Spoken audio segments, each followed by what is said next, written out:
No ar, Cartão de Visita News. Apoio: Grupo Tati de Comunicação e suas plataformas.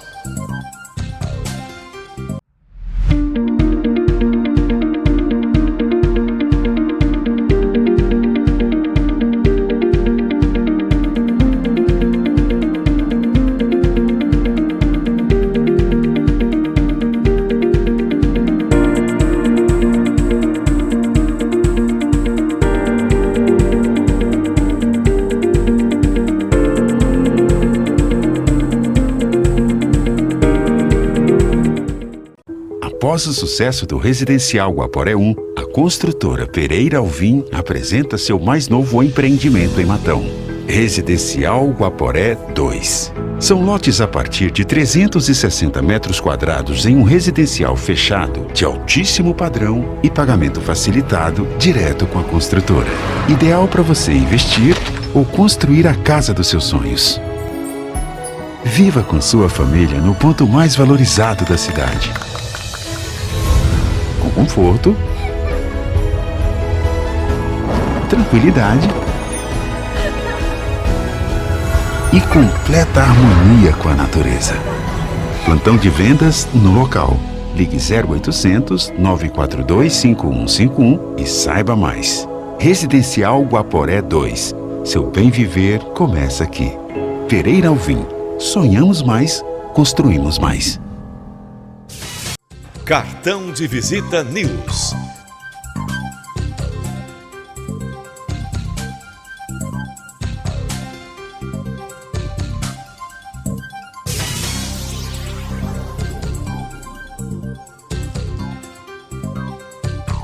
Apoio: Grupo Tati de Comunicação e suas plataformas. Cartão de Visita News, com Zacarias Pagnanelli. Obrigado pela sua elegância, excelência, tá com a gente, viu? O seu grupo aí, virou uma notícia da pesada hoje, pessoal. Viu? Que belo trabalho aí. Trabalho, Agora o pessoal deixa trabalhar, né? Da sequência, né, doutor? É um trabalho de fôlego que começou já há algum tempo e com muita paciência, muita persistência. Os colegas foram reunindo as provas, convencendo os parceiros a participarem, a desenvolverem outros trabalhos, e aí uniram tudo, e hoje foi o dia certo para deflagrar a operação. Foi muito bacana. Deixa eu apresentar, a gente vai falar no decorrer sobre isso também, mas eu estou aqui com o doutor Arthur Pinto de Lemos Júnior. Atualmente ele é procurador de Justiça Criminal, né? E é o atual secretário do Conselho Superior do Ministério Público de São Paulo. Bom, ele integra o Ministério Público de São Paulo desde abril de 1991. Eu vou dar uma lidinha só no início do currículo dele, depois estará hospedada no portal Cartão de Visita News R7, no TH+, e alguns outros portais também. Ele atual secretário do Conselho Superior do Ministério Público de São Paulo, gestão 24-25, tendo sido o mais votado. Mestre em Ciências Jurídicas e Criminais, especialista em Direito Penal Econômico, ambos pela Faculdade de Direito da Universidade de Coimbra. Coordenou a Escola Nacional do Grupo Nacional de Combate às Organizações Criminosas, e tem uma sigla aqui, coordenador científico do mestrado em Direito Penal Econômico Europeu, Instituto Europeu, vinculado à Universidade EUS na Espanha. Professor do Programa Nacional de Capacitação e Treinamento contra a Lavagem de Dinheiro, que essa é uma das grandes especialidades, né, doutor? Do Ministério da Justiça. Professor da Escola Superior do Ministério Público de São Paulo, professor convidado do curso de pós-graduação em Direito Penal e Empresarial na PUC, recebeu por 2 vezes o diploma de honra ao mérito do COAF, Conselho do Controle de Atividades Financeiras, por seu trabalho desenvolvido no Ministério Público de São Paulo. Recebeu por 2 vezes o prêmio de melhor advogado forense promovido pela Associação Paulista do Ministério Público. Bom, tem várias situações aqui que eu vou depois, no decorrer, a gente vai dar uma lidinha e você me explica como foi. Bom, no início, como foi, vamos pelo direito, como foi, por que o direito? Depois nós vamos para o Ministério Público. Saca? É. Bom, meu pai é advogado, Tá. então isso já explica bastante coisa. Meu pai é advogado, né? E meu irmão mais velho, advogado também, mas na área tributária. E meu pai tinha um grande amigo, tem um grande amigo, que é desembargador. E era muito próximo, é muito próximo do meu pai, o desembargador Canguçu de Almeida. E eu sempre admirei muito esse desembargador, e a gente era muito amigo, e eu então comecei a me interessar muito pela carreira da magistratura. Gostava demais, meu sonho era ser juiz de direito. E na faculdade, no final da faculdade, eu conheci o Ministério Público. Eu não conhecia durante a faculdade, então fiz a faculdade toda com foco no concurso público para juiz. Magistratura, tá. E depois, no último ano, eu acabei conhecendo o Ministério Público, falei, nossa, é exatamente isso que eu quero, é isso que me emociona, é isso que me sensibiliza, né? É isso aqui que eu quero, né? Não é ser juiz, é diferente, né? É mais dinâmico, né? Você vai ao encontro dos interesses da sociedade, você tem um contato direto com as pessoas que sofrem os problemas. Então, descobri o Ministério Público e aí parei de prestar o concurso da magistratura e só foquei no Ministério Público. Arthur, me explica uma coisa. Quando você entrou no Ministério Público, é óbvio da carreira da magistratura do MP, você trabalhar em outras comarcas. Quais foram as comarcas que você trabalhou? Olha, eu trabalhei enquanto substituto em Sorocaba, depois eu me promovi para Pirapozinho, uma cidade muito bonitinha, do lado de Presidente Prudente, pequena. Ali muitos problemas agrários, rurais. Depois eu fui para Cachoeira Paulista, no Vale do Paraíba, perto de Lorena, de São José dos Campos. Depois de Cachoeira Paulista fui para Limeira, e de Limeira eu fiz uma remoção para Campinas. E de Campinas para São Paulo, capital, onde eu estou até hoje. Você tem alguma base sua, pessoal, em Campinas, não? Não, não tenho mais. Não tem mais? Não. Bom, agora São Paulo, eu te conheço acho que mais de 20 anos, eu acho, né? Porque quanto tempo bom, vamos de quando eu te conheci, quanto tempo da época do GAECO para cá, quanto tempo?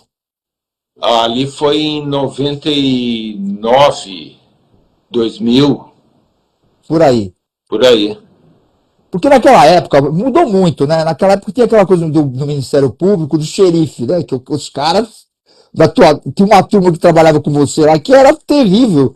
E trabalhou muito naquela época. Foi onde cresceu a questão do GAECO, inclusive. Até quando eu te conheci, você sempre esse perfil sério, né? Que eu brincava, pô, doutor, você não dá risada, eu falava, não sei se você lembra disso, até hoje eu falo isso. Pra quem olha sua foto fala, pô, esse cara dá medo. Agora há pouco um amigo brincou comigo exatamente nesse sentido. É um defeito que eu tenho. Mas não é, como é que fala, que a gente diz? É seu jeito, você é assim. De passar que até ouvir assim e tal. Eu me lembro do Arthur que na época e vi muita coisa vocês fazerem. Eu era diretor fui diretor da Bandeirantes, na época acho que eu te conheci. Até teve um caso muito interessante que, você vê, o que aconteceu hoje, por exemplo, o que está acontecendo no decorrer desses tempos agora. Não sei se você lembra que tinha, porque o importante do Ministério Público não é só acusar, né? Ele também, a questão de investigar. E tinha aquela história que queriam acabar com isso e tal, né? Que ficava só na mão de uma instituição, não queria que o Ministério Público. E a gente acabou fazendo, inclusive, não sei se você lembra dessa história, isso está registrado até em matéria de um encontro, né, do Grupo Bandeira de Comunicação, para poder fazer um programa, que acho que na época foi o Zé Reinaldo Carneiro, que até foi que fez o programa, e vocês acompanharam, estava o Sérgio Turra Sobrani, José Carlos Blatt, Roberto Porto, que hoje é desembargador, estava todo o time do GAECO, e um era o Sérgio era de uma outra área, e acabou explicando a situação, por que tinha, para a imprensa, por que o Ministério Público tinha que investigar também junto a importância que tem. Aí foi feito um programa na época e tal, e tinha uma PEC que iam derrubar, e acabaram derrubando, e vocês continuaram no decorrer andando sobre isso. Eu queria que você me falasse o seguinte, como é que foi a história do GAECO, que você trabalhou muito tempo lá, com vários colegas, inclusive? Vocês tiveram muitos casos de repercussão. Muitos casos de repercussão. O GAECO ele tem esse privilégio de poder eleger os casos em que vai trabalhar. E tudo se inicia através de uma informação de inteligência. O GAECO recebe uma informação de um outro órgão, por exemplo, a Receita Estadual, a Fazenda Estadual, a Receita Federal, ou um órgão de inteligência financeira do governo federal, o COAF, ou mesmo um outro promotor de uma outra cidade, um promotor criminal, ou uma corregedoria de um município, e ali começa a apurar os fatos e verificar a verossimilhança dele. São investigações que nós conduzimos, são investigações burocráticas, Zacarias. Não é aquela investigação de você ir para a rua, fazer campana, ficar vendo a pessoa sair de casa. Não é isso, com binóculo, pendurado ali no muro para ver alguma coisa. Não, é investigação burocrática, uma investigação inteligente, com base em documentos, né?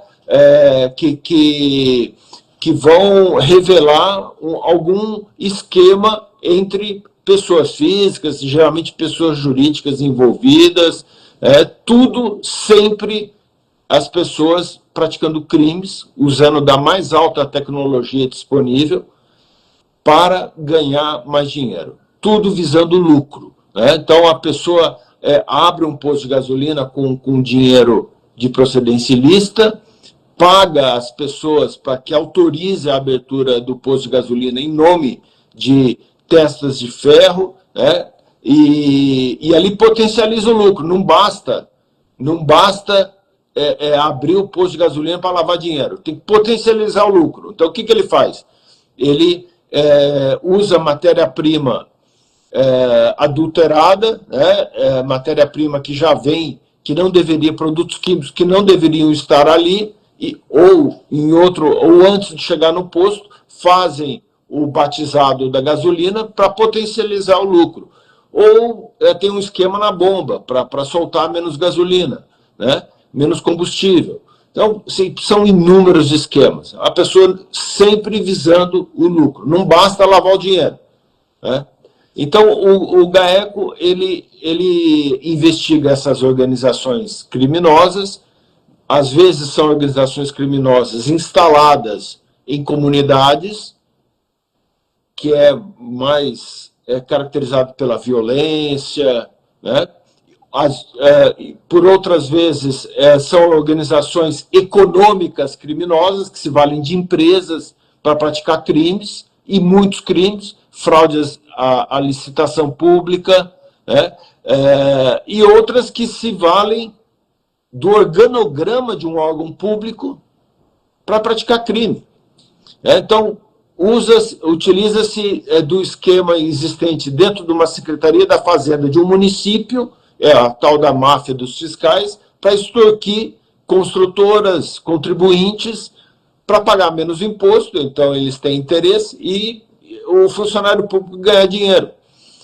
Então, assim, são várias organizações criminosas que se instalam e sempre, cada uma com as suas características, vão, da maneira mais sofisticada, com divisão de tarefas, etc., praticando vários crimes. O Ministério Público não investiga sozinho. A gente vai colhendo os dados, vai conversando com os parceiros, e quando tudo está pronto, a gente chama os parceiros e vamos juntos colher as provas em loco, de acordo com cada caso. Quando você fala parceiros, é bom deixar bem claro aqui, para que os caras não tenham tanta vaidade assim, é a Polícia Federal, é a Polícia Civil, é a Polícia Militar, pô, cada um faz a sua parte, independente de quem iniciou. Eu acho que é mais ou menos isso que quer dizer, porque a Federal, vocês têm feito muita coisa em parceria com a Polícia Federal, inclusive. Sim, Nunca se trabalhou tanto que nem esses caras estão trabalhando agora. Impressionante. Eu recebo informação hoje mesmo, antes das 6 da manhã, já tinha um delegado me mandando, quando eu não consigo colocar no portal de notícia, que tem muitas imagens, às vezes, que não é, pro portal não é tão importante, que não funciona dessa maneira, eu vou designando para algumas TVs, para as TVs. E as TVs vão, o que fazem? Elas checam, né, e melhoram para colocar na televisão, porque é bom, na verdade, eu sempre falo isso, né, que os caras, às vezes tem essas coisas, porque vaza informação, põe na televisão já antes, a investigação. Meu, tem coisas que tem que comprometer para dar sustentação jurídica. Eu entendo assim na parte de jornalismo. Se não dá sustentação jurídica, a coisa não anda também. Não, é importante a divulgação, né? As pessoas precisam saber o que está acontecendo. As pessoas precisam saber que algumas facções criminosas deixaram de ser um problema meramente de segurança pública, e para além da segurança, passa a influenciar na economia. Isso é uma área que você entende bem também, né? Essa é uma área que você pode explicar, que você entende bem também. Então, passa a influenciar outros setores, né? Então, um grande cartel, tem cartel que nós investigamos, que são aquelas empresas que fazem um alinhamento de preços, alinhamento de mercado, para manter um monopólio da atuação econômica e ali sustentar um preço mais alto em prejuízo do consumidor. Nós detectamos cartéis aí que perduraram no tempo mais de 10 anos. Mais de 10 anos. Coisinhas simples, às vezes, um aparelho que vai dentro de um refrigerador para gelar a água, fazendo subir o preço de toda a linha de geladeira, bebedouro, em prejuízo do cidadão.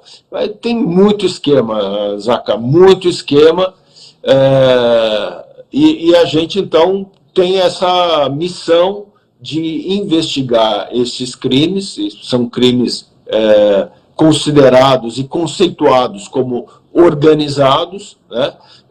Vai dependendo do tamanho da sofisticação para eleger como uma mera associação criminosa ou uma organização criminosa mesmo, né? Com sofisticação e divisão de tarefas, né? Muitas vezes é difícil saber quem é o líder da organização criminosa, quem é o chefe, quem é o chefe do esquema. Como é que você vai descobrir isso? Porque isso não está escrito, não tem uma ata de reunião elegendo presidente, diretor, não existe. Não tem organograma, né? Bom, até entre eles deve ter, mas não está escrito lugar nenhum. Não tem. Tem. Antes tinha. Na época que você acompanhava o trabalho do GAECO lá atrás, Nossa, me envolvi demais lá, naquela época. Encontrava papel, né? Mas em razão das apurações, das investigações, hoje não se tem mais. Você não encontra mais papel, extrato bancário, em gaveta. Sabe uma coisa que eu tive curiosidade hoje, inclusive? Vamos falar de hoje, mas essa situação vai perdurar porque a gente vai transmitir no grupo Tático de Comunicação, então vai estar, assim, por exemplo, teve algumas operações que tiveram, vamos falar uma de hoje, inclusive, que eu estava ouvindo uma superintendente da Polícia, da Receita Federal falar que antigamente se guardava o dinheiro, escondia o dinheiro e ele apodrecia ou desviava, que era muito dinheiro, ganhava aleatoriamente com narcotráfico, com a questão essas questões de gasolina, um monte de coisa. Hoje não, hoje os caras hoje eles aplicam o dinheiro. Então ficam mais fortes ainda. Qual que é a minha curiosidade também? Hoje, teve essa apreensão aí, tudo mais tal. Agora, quem toca o negócio que está rodando lá, que é ilegal, né? Quem que está tocando? Quem toca isso? Fica na mão da justiça? Como é que funciona? A partir de agora? Há um sequestro dos bens, né? Essas pessoas, elas são retiradas da administração financeira e é colocado um administrador judicial que passa a operar. Vai depender da situação concreta, tá? Vai depender da situação concreta. Se for uma fintech, uma gerenciadora, uma startup que faz, às vezes, de instituição financeira, elas deixam de operar. Então, zera e bloqueia tudo. Né? Bloqueia-se tudo e ela para de funcionar. Mas vamos imaginar que é um hotel, uma academia. Tem um monte de gente envolvida, né? Funcionários e tal. Exatamente. Então, nomeia-se um administrador judicial. Nomeia-se um administrador judicial para tomar conta daquele bem até ser vendido em leilão público e o dinheiro, então, fica bloqueado até o trânsito em julgado do processo crime. O que eu achei engraçado foi o seguinte, coisa que não se ouvia quase falar, que principalmente São Paulo, estado de São Paulo, que as pessoas estavam sendo ameaçadas para poder vender o negócio, para sair fora do negócio, com um patrimônio que o cara tinha, ameaçadas para vender mais barato, para sair fora. Meu, isso aí que tá virando xerife, coisa de bang, não tinha isso antigamente, né? Eram situações isoladas antigamente, agora não sei. Os caras parecem que criaram o corpo e estão avançando. Mas essa é uma característica da atuação da facção criminosa. Ela se caracteriza pela violência, né? Então, ela usa esse tipo de expediente. Diferente das organizações criminosas que lidam com funcionário dentro do organograma de um órgão público. Essas se valem muito mais da corrupção, não usam essa violência aparente, né, de ameaçar as pessoas, etc. Então, há essa diferença de comportamento das organizações criminosas.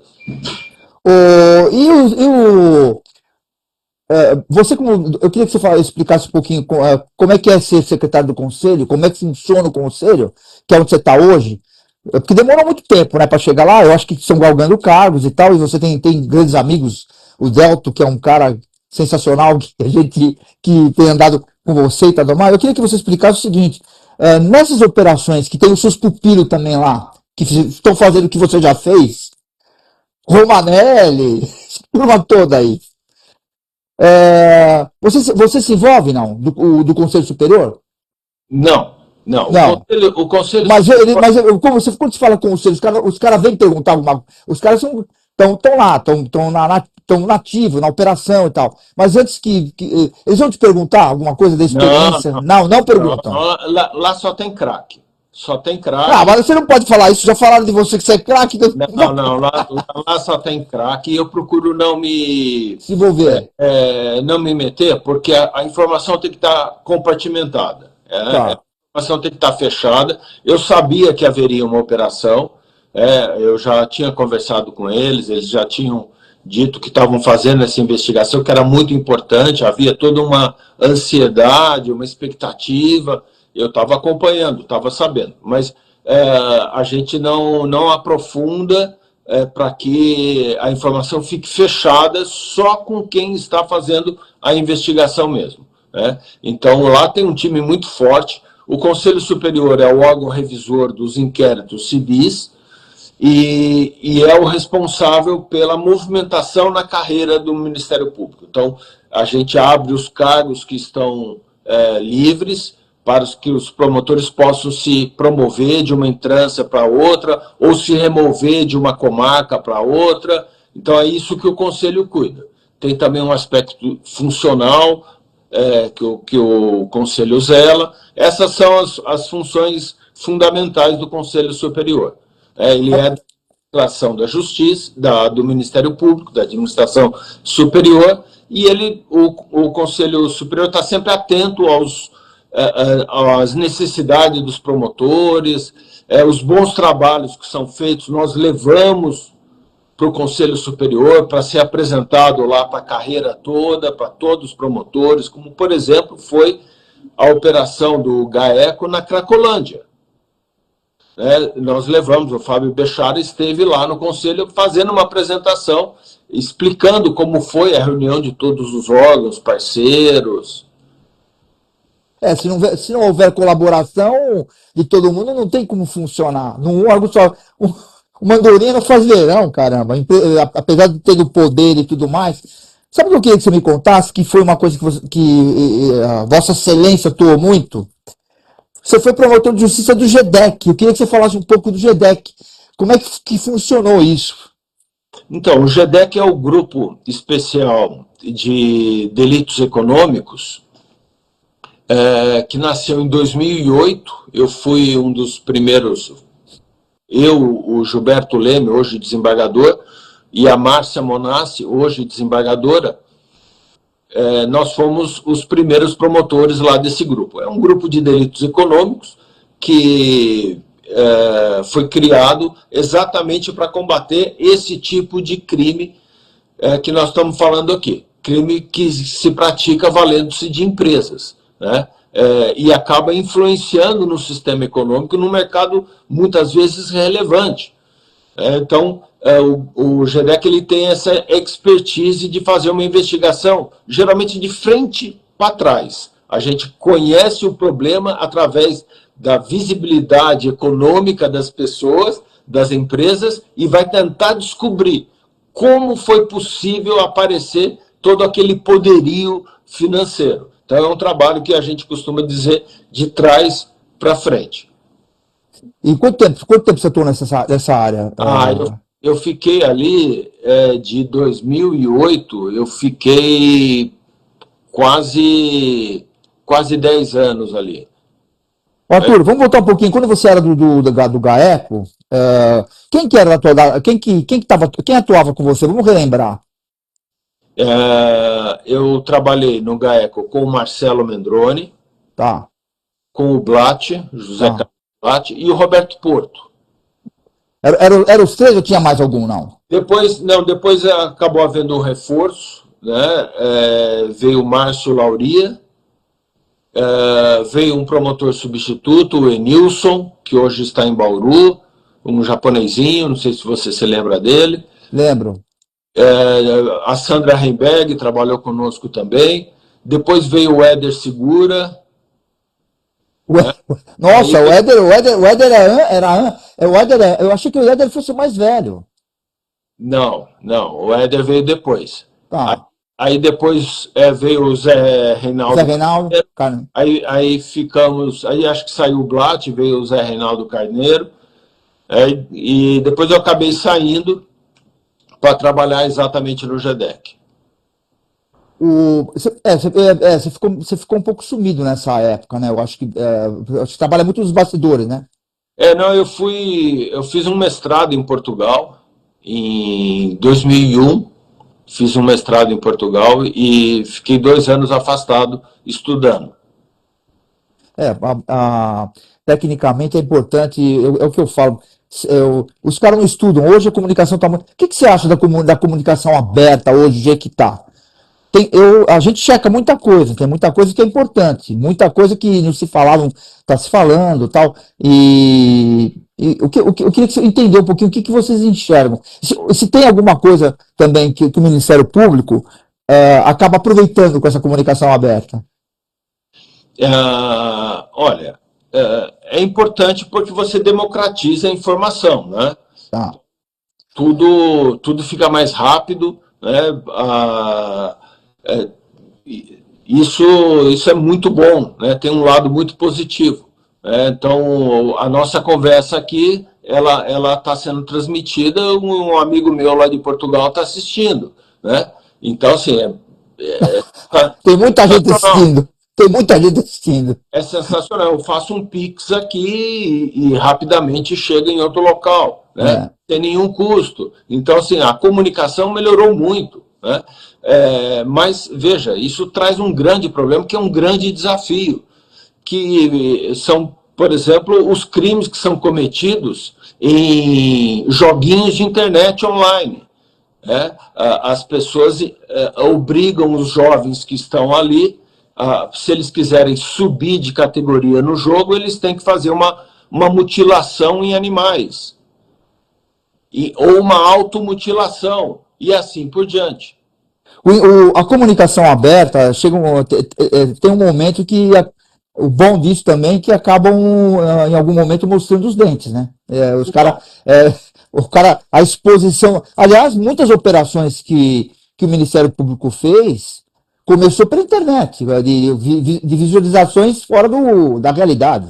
É preciso haver uma regulamentação muito séria, e que eu concordo também. E que essas empresas que disponibilizam esses dados pela internet, elas precisam ser reguladas, e se não atende, se não tem mecanismos de controle, elas não podem operar no Brasil. É condição para operar no Brasil ter mecanismo de controle, de fiscalização, de denúncia, de fechamento rápido, de retirar do ar rápido. Se a empresa não tem isso, o escritório fica lá no Japão, fica lá na Rússia, fica seja onde for, e isso inviabiliza uma agilidade na tomada de providências, essa empresa não pode operar no Brasil. Aqui não se pode fazer o que quiser na internet de forma anônima, é preciso haver uma regulamentação. Isso é muito sério, Zacarias, porque nós já tivemos aí pessoas cometendo suicídio, pessoas matando animais, pessoas se ferindo para atender pessoas que estão do outro lado da internet, manipulando jovens, crianças, só para vender as imagens delas. É uma coisa impressionante, é muito sério isso. Então, essa comunicação pela internet, ela tem várias vantagens, mas também traz muitos problemas que exigem dos legisladores e dos operadores do direito muito trabalho. Eu queria te fazer eu não quero ser polêmico, mas eu vou dar minha opinião primeiro, depois eu queria saber da tua. Hoje se fala muito em liberdade de expressão, tá? Eu, na minha opinião, acho que liberdade de expressão tem limite. Eu acho que quando você xinga, você acaba, é natural, em qualquer lugar, você acaba respondendo por isso. Eu queria saber a tua opinião relacionada a isso. Que nem liberdade de expressão, você passar uma notícia, você passar uma informação, você fazer uma reclamação, tudo isso daí funciona. Como sempre funcionou na própria imprensa, na televisão, por exemplo, né? Que hoje, o que está mandando hoje, me parece que 90%, 80% são os streams que estão mandando informação o tempo todo.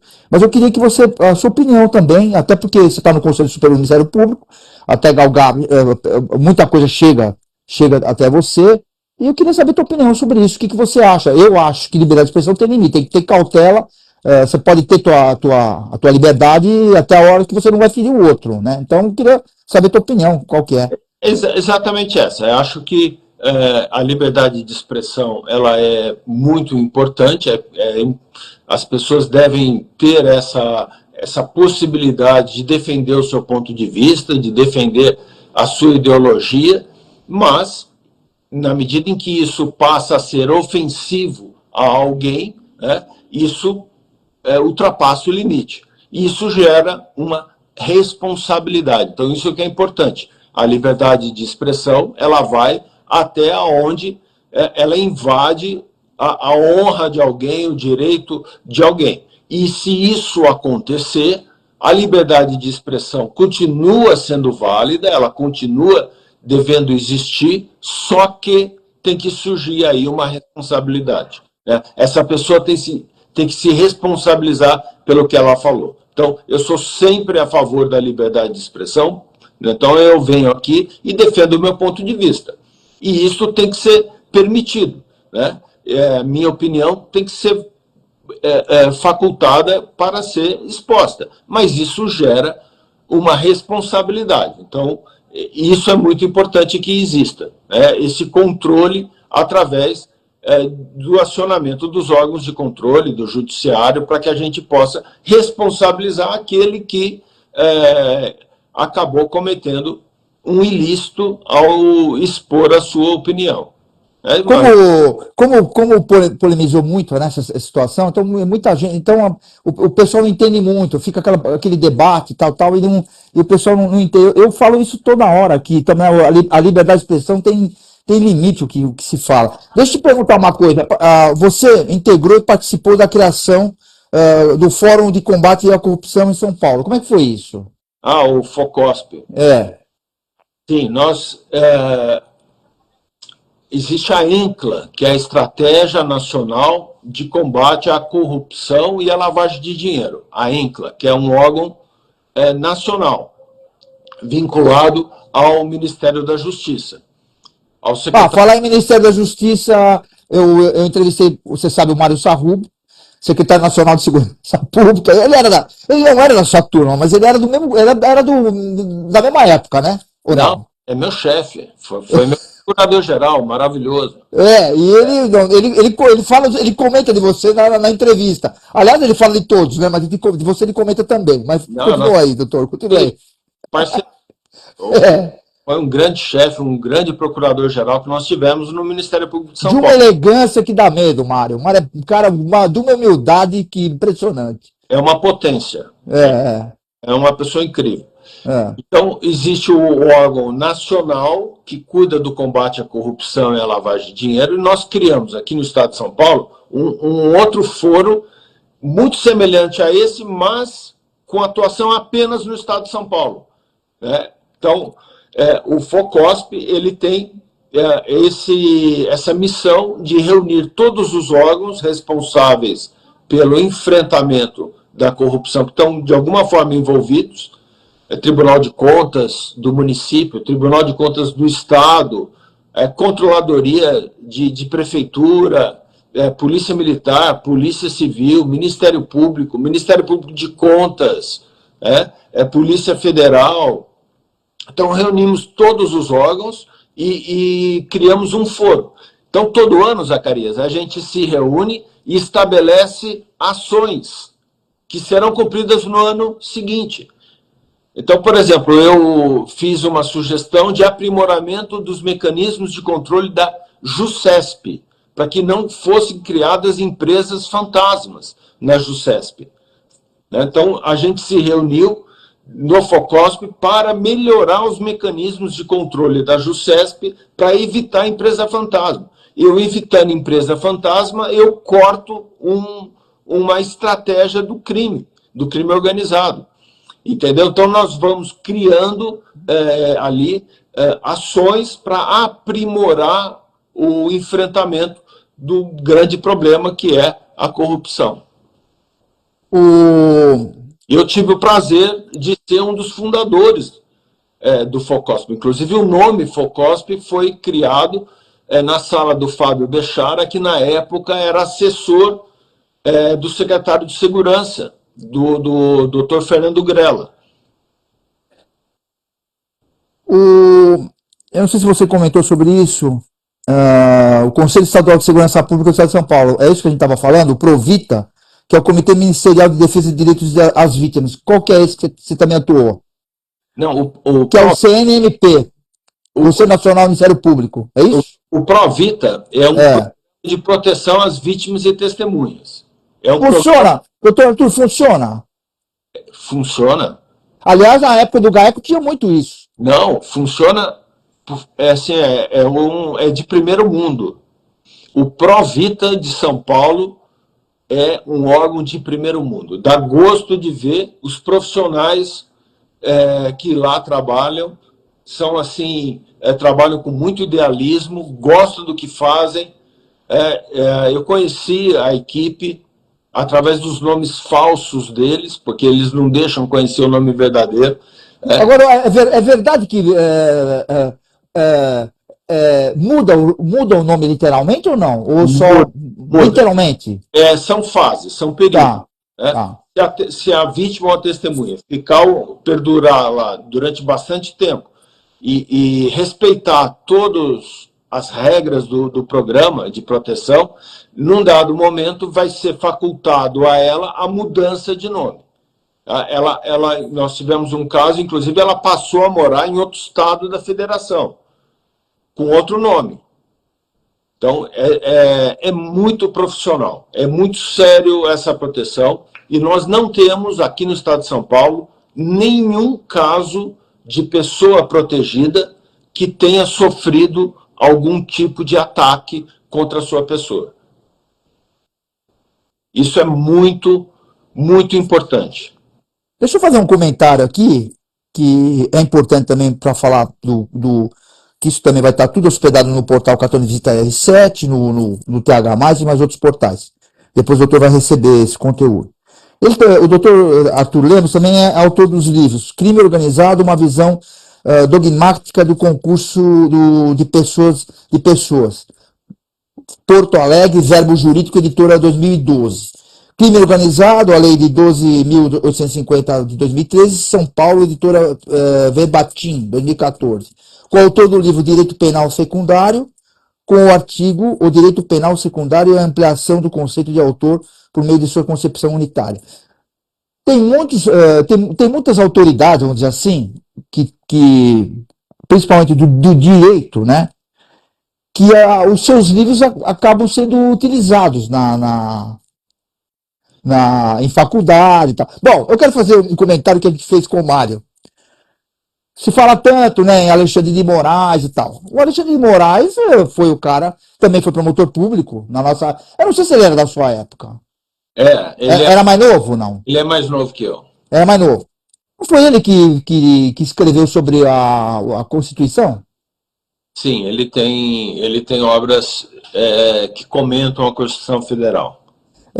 Então, o que eu quero dizer? Eu sei que o livro dele foi utilizado muito no Damásio, se eu não me engano, e a gente até falar dele por causa da referência, né? Hoje ele é um cara que polemicamente tá muito, se fala muito, e eu até estive com vocês lá no Conselho Superior, que ele foi condecorado e tudo mais, e eu queria saber, o dos seus livros, com a experiência que você tem, foi utilizado já em faculdade, alguma coisa assim, em alguns cursos?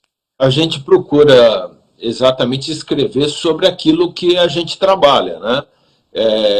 E devolver isso para o Ministério Público, né? Devolver o estudo nosso, aquilo que a gente desenvolve nos estudos, para que a gente possa aprimorar a doutrina, aprimorar as nossas teses, né? Os advogados também fazem isso, né?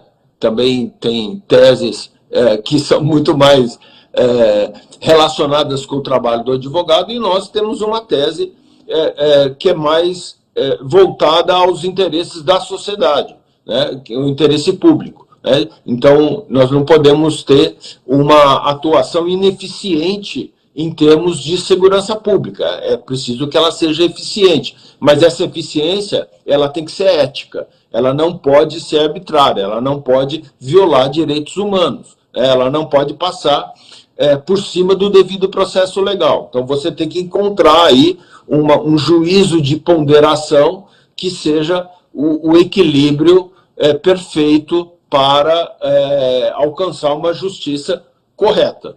Tá? Então, esse é o nosso dia a dia. Então, quanto mais a gente estudar, escrever, os meus livros são fracos e não são os melhores. Mas nós temos muitos promotores e membros do Ministério Público que desenvolvem muita doutrina, tem muita coisa boa aí para a gente utilizar.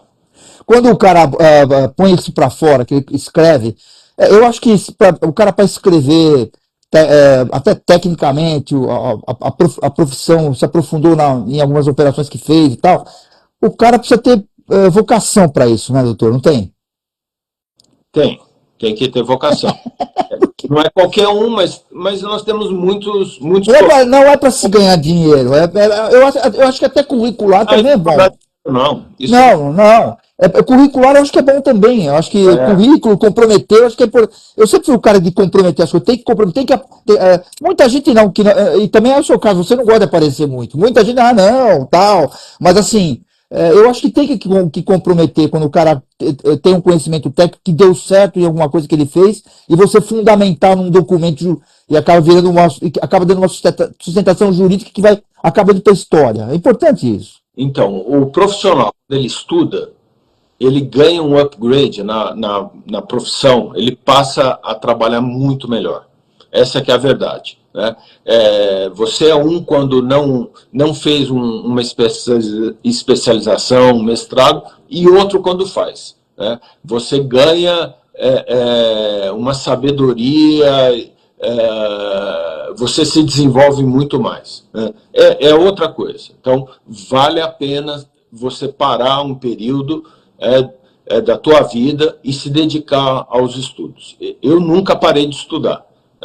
Meu filho me vê aqui, eu estou sempre estudando, né? Sempre me aprimorando, sempre estudando. Hoje eu coordeno um curso de Direito Penal Econômico da Universidade EUNIS, do Instituto Europeu, que está investindo agora aqui no Brasil, num mestrado, um curso muito bacana, que eu recomendo todos conhecerem, todos que gostam da área, para fazer e estudar, e ter a oportunidade de se desenvolver. Você precisa conhecer que é o primeiro da educação hoje, e que é o Chaim, que é dono do nosso grupo. Aí hoje a gente está no interior de São Paulo, no SBT, estamos em Santos, na Band Litoral, nós temos o grupo, nós temos Vale Paraíba SBT, a maior afiliada da Record é nossa também, de Campinas.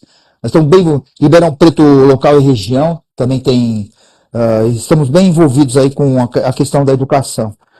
Mas o que eu queria te perguntar? Tem mais alguma coisa, Arthur, que eu deixei de te perguntar, que é importante que você fale? Acho que é isso aí, Zaca. Hoje eu estou essa vida de GAECO, de GEDEC, de acordar 4 horas da manhã para ganhar a pensão da saudade, né? Hoje tive muita saudade, né? Cheguei no Ministério Público cedo hoje. Quando você vê a agitação, a operação funcionando, todo mundo...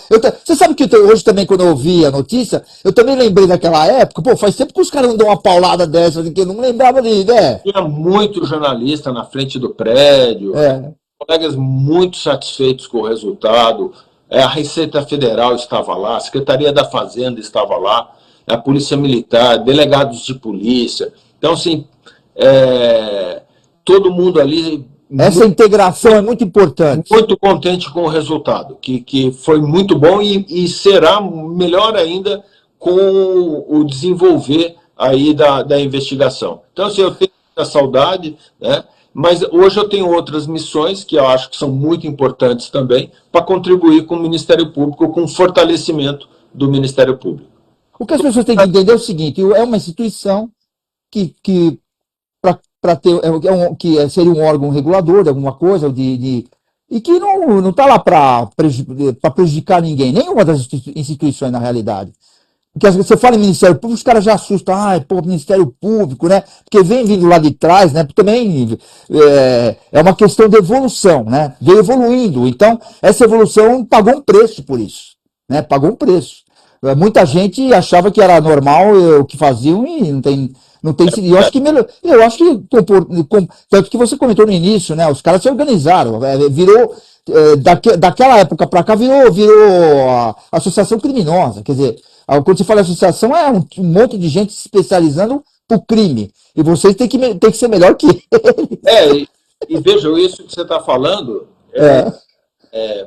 às vezes uma facilidade que se paga num órgão de trânsito para você ter uma agilidade na obtenção do resultado de um procedimento administrativo.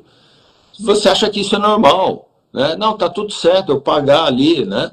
E não está, né? É um pequeno esquema que está envolto num esquema muito maior, né?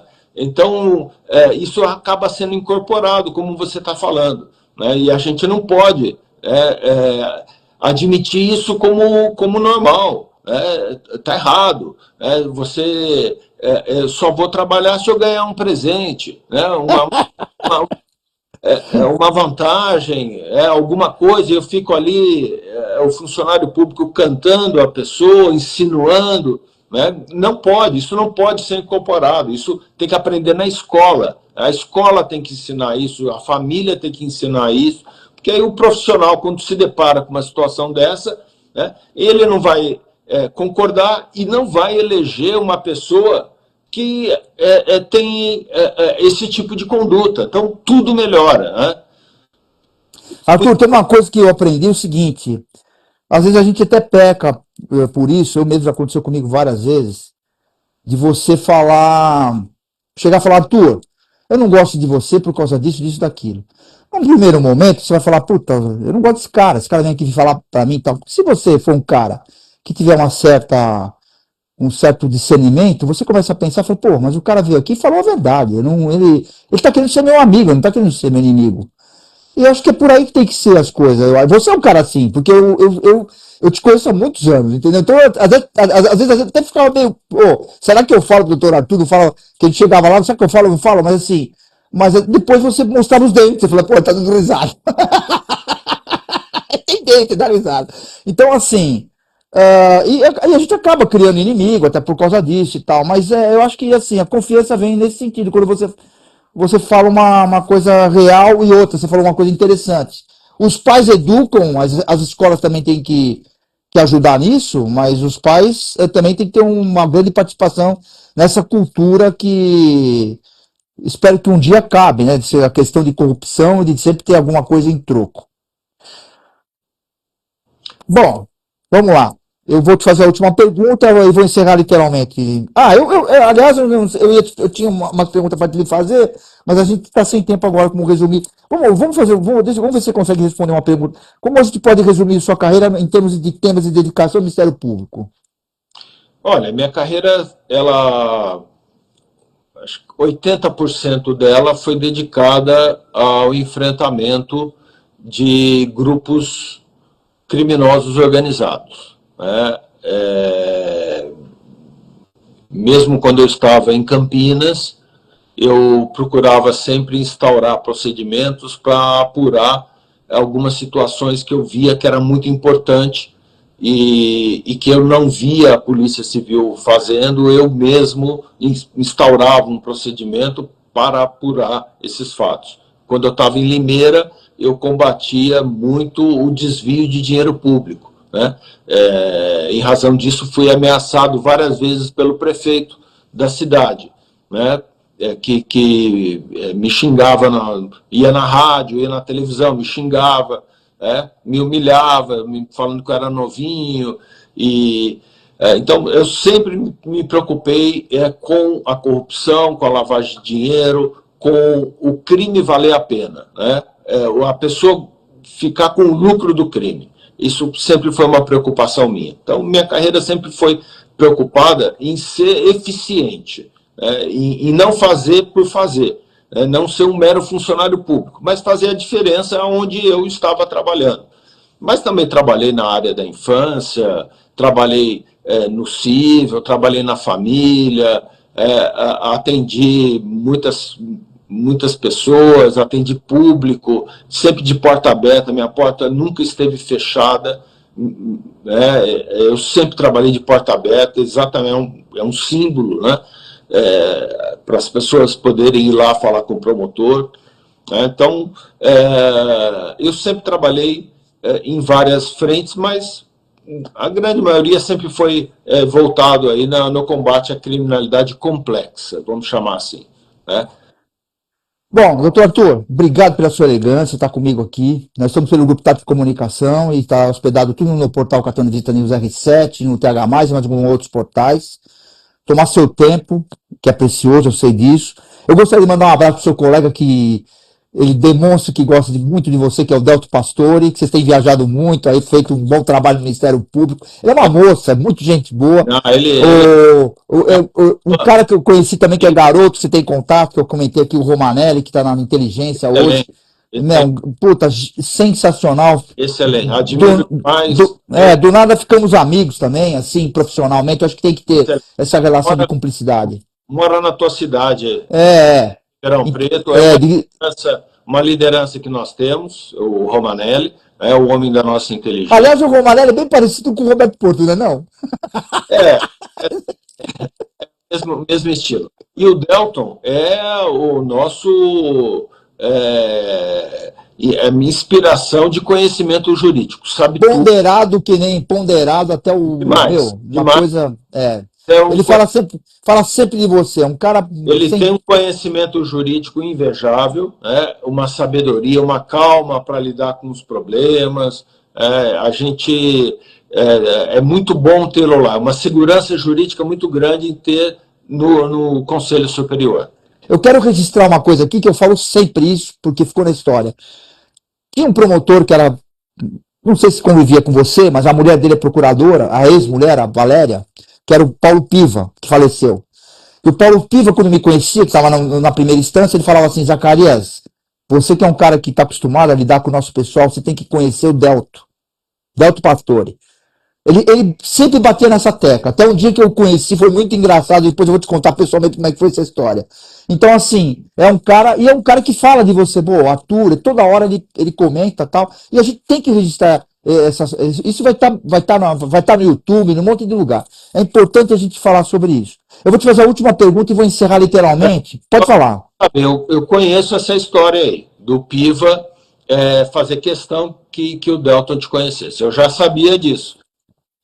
Sensacional. É um cara também que foi muito cedo e era de uma elegância que, nossa, dá medo. Eu vou te fazer a última pergunta e vou encerrar.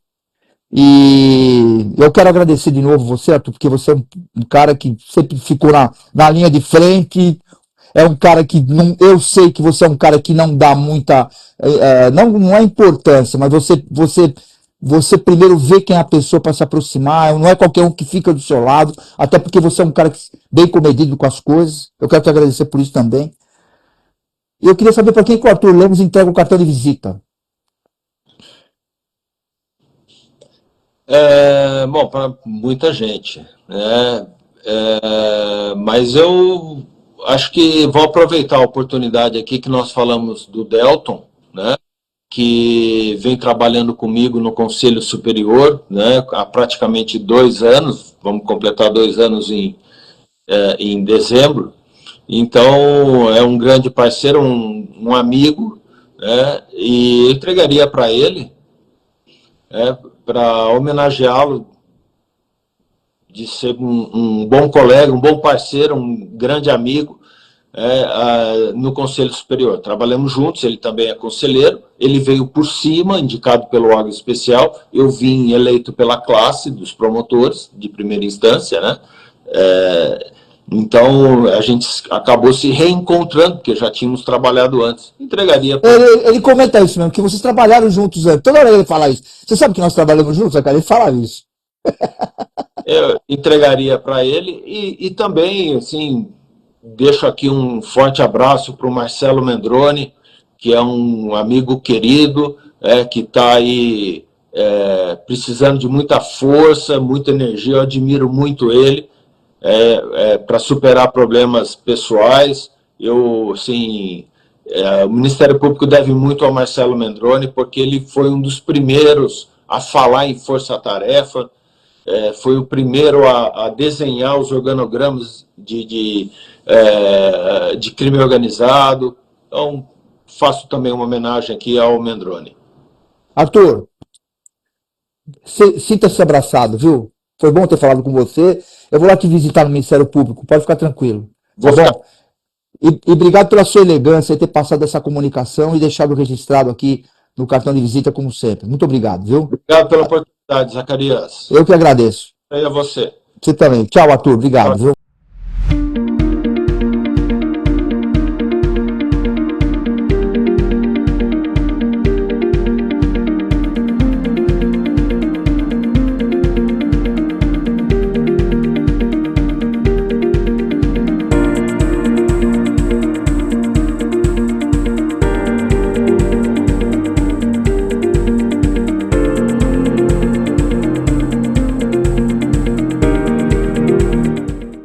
Cartão de Visita News.